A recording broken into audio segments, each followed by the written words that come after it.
Welcome back, all you Fabricans and Fleshbags, to the super, not funny show reviews. And today I'm reviewing Bel-Air Season 2, Episode 10, the season finale. It's entitled Don't Look Back, and it's streaming on Peacock. So, what did I think about it, and should you be watching? And before we get into the review, get down there, hit like on this video. Well, it's the season finale. School's out for the summer, if you will, when this is all over. And there's a shout out, a really great shout out to Will Smith with the playing of Summertime to close this episode out. But before we get all the way there, we got to talk about all of the mess, all the drama, all the just crazy happenings in this episode. This will not be a Bel-Air finale without a whole bunch of stuff going down. Last year it was Will's dad. This year, woo, everybody's got stuff. So let's try to cover it all. Let's talk about Will first. Will, this whole season has been about him finding himself, getting out of his head, trying to figure his lane out, all of that good stuff.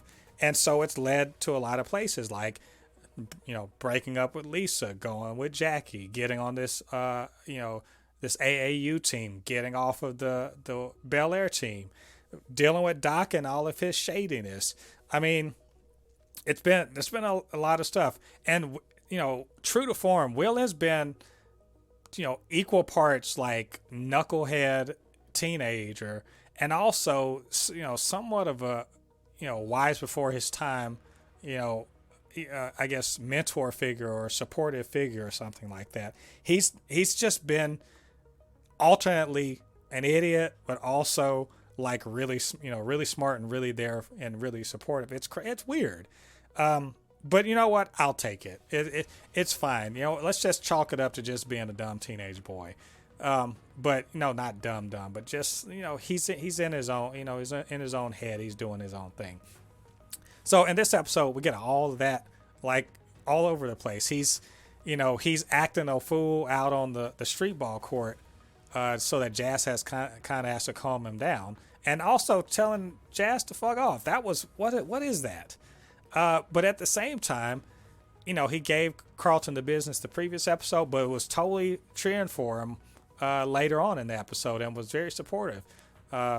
He was, cold to Jackie after all the hot action they had the previous episode, but totally blew her off this episode.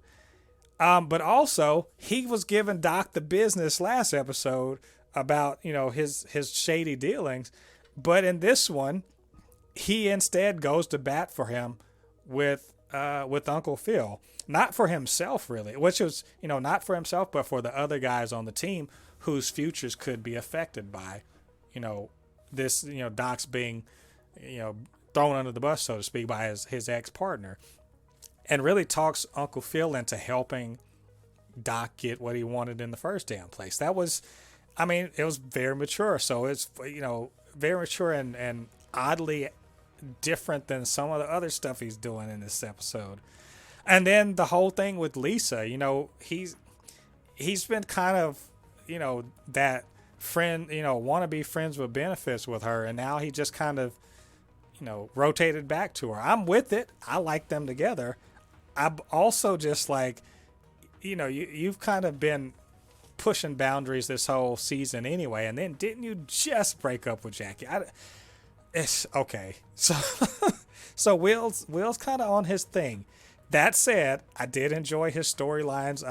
Especially got to talk to his mom and everything. So I'm not down on. I'm just like, it's a bit, two people in one body sort of deal. And I did really think Jabari Banks really did bring the character of Will, just enough of Will Smith, from the original, but also he sort of made it his own. So I think he's really grown as an actor. Enjoyed seeing him this season. We also had Aunt Viv. She had her own little thing. She and Janice have it out face to face. The old Aunt Viv, new Aunt Viv, kind of having a battle of wills. And I like that Aunt Viv is able to sort of navigate that whole thing and basically by replacing Janice but to convince her that instead of making it be an ugly fight between two, black women, instead make it like the passing of the baton, that changing of the guard, etc., to maintain the legacy that was going on there. I thought that was very good, very diplomatic, and I love seeing Aunt Viv. There's this kind of more mogul side of her. I really enjoy seeing that because we mostly see her as motherly. We also get Ashley. I've been saying all season, Ashley's been sidelined. We didn't see her in episodes. What is she doing? I understand she's in middle school, but give her something to do. Well, in this episode, she got plenty to do. Well, for her, she got plenty to do. I like that they're giving her a potential love interest / friend in the girl Olivia, who we thought was the mean girl, but she maybe not. So that they're setting up possibly that they'll be dating next season. Cool. They at least follow through on this whole that she's gay thing that they set up in the first season. But also there's a very pivotal moment we'll talk about later with Carlton that really kind of, shows who she is as a character, but also, there's going to be real friction in the future. So I'm glad that she got some time.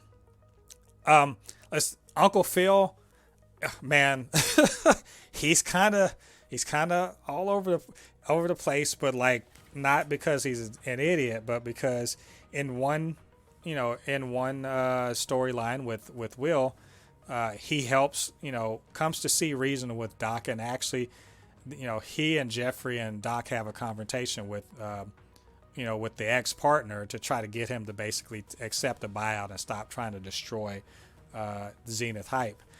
And it's a very good scene. It's a mobster scene. Doc was like, he wants to see some Philip Banks gangster shit. All right, he got some Philip Banks gangster shit, complete with, a hitter that was definitely not going to let old boy leave. It was very well done in a kind of like a Godfather-ish sort of way, but also, trying to appeal to them to like chill out because there's actual kids' futures on the line with this. I like that scene very much, especially Jeffrey.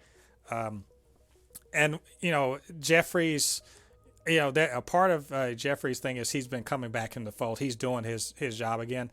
But we also saw that there is, for the next season, someone's targeting possibly him or his son. So, maybe we'll see them go to London to see what's up with his son, if he's okay, and who's trying to get at him. That's very interesting, but, not a lot of info right now. But also Uncle Phil, he made a move. He decided instead of being a partner at this law firm with Angela, he's actually going to have a sub law firm. He's going to start his own thing to be a contractor to, to the bigger law firm, and made it, he basically made his play like a boss and got what he wanted. He doesn't want to work for somebody, but he will work for them. And Angela sort of got her way. But did she really? Because all that burying the hatchet shit she did with Aunt Viv, she is gunning for Uncle Phil, and Uncle Phil is sort of playing her game. That little kiss, made me about want to throw something at the TV because she owns that shit. So, for real, like, we didn't get Michael Ealy in this season as Reed. We didn't get him. I was afraid that the whole season he was just going to be trying to get at Aunt Viv. I didn't even realize they brought in the female version of him. She brought in female Michael Ealy, and I want her 100 miles away from Uncle Phil. So we know next season it's going to be nothing but mess. Just mess the whole season with Uncle Phil slowly, fall into the temptation. I can't wait to see it, but also I hate it. So I really know that it's going to be some mess, and Aunt Viv might have to, she might have to take her earrings off because she going to have to slap this woman. So that brings us to the last two major things. So we'll talk about Jazz. Jazz and Hilary, they are my favorite ship for this. Whoever else is trying to get together, this is the ship I want to sail. And it kind of, it hurt to see them break up over foolishness. And LaMarcus rolled in, and damn it, I don't want to like this guy, but I think LaMarcus is a great guy, and I don't blame Hilary for giving him a shot. Not at all. Like there's nothing wrong with him. He's a good dude, and I like him despite the fact that I don't want him to end up with Hilary. And so I get why she made the choice she made, but I mean, Jazz literally had, one of the best scenes, emotional scenes in not just the season, the whole show. Just pouring his heart out, trying to get her to give him another chance, after his foolishness. And they did us dirty with that little bait and switch at the end of the episode. Just absolutely dirty. I'm not the only one. There's plenty of people that were just hot because of the little, fakeness. And instead, she's going off to Paris with LaMarcus. So, next season, trying to get that fixed up and getting Jazz and Hilary together. That's gonna be real work. I hope the writers are up to it because I want it to happen and I demand it. Which leads us to what I consider to be, yes, I know, way into this review, the actual meat of this episode. All that other stuff, very important things, but this is it. Carlton, who has been unraveling all season, the pressure's gotten to him. He's gone on a bender. He's just been, sniffing coke. And this leads to him, surprise. He wins the Founders Award, despite trying to maintain with, obviously bad habits and just destructive tendencies, etc. Which leads him to, it leads him to becoming friends with Connor again, which I guess is fine because they used to be friends, but like, it's really alienating him from Lisa and from Will, and Drew is totally on his ass about the fact that he's full of shit and everything like that. And it leads to, Will and him are going to go get this award. One of them is going to get the award. Of course, Carlton gets it. But before that, Ashley catches him sniffing up in his locker and confronts him, and he gets real aggressive and like with him. And I hated him in that moment. I'm Team Carlton. Jazz is my favorite character. Carlton's my second favorite character on this show. I've been seeing the dissolution. I've been pulling for him to get it together or ask for help or something like that instead of what he's been doing.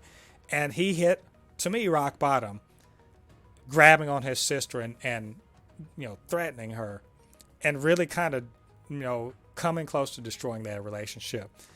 And so the whole bit where he confesses in front of the school that he's a drug addict and that he doesn't deserve the thing. And then that's huge, but also having this big confrontation with Uncle Phil, where Uncle Phil reveals exactly why Carlton, may have turned to drugs and all this other thing, because Uncle Phil's throwing things in his face that about being, privileged and everything like that. And also reveals maybe why Uncle Phil might go cheat, because he's kind of mad about people being mad at him.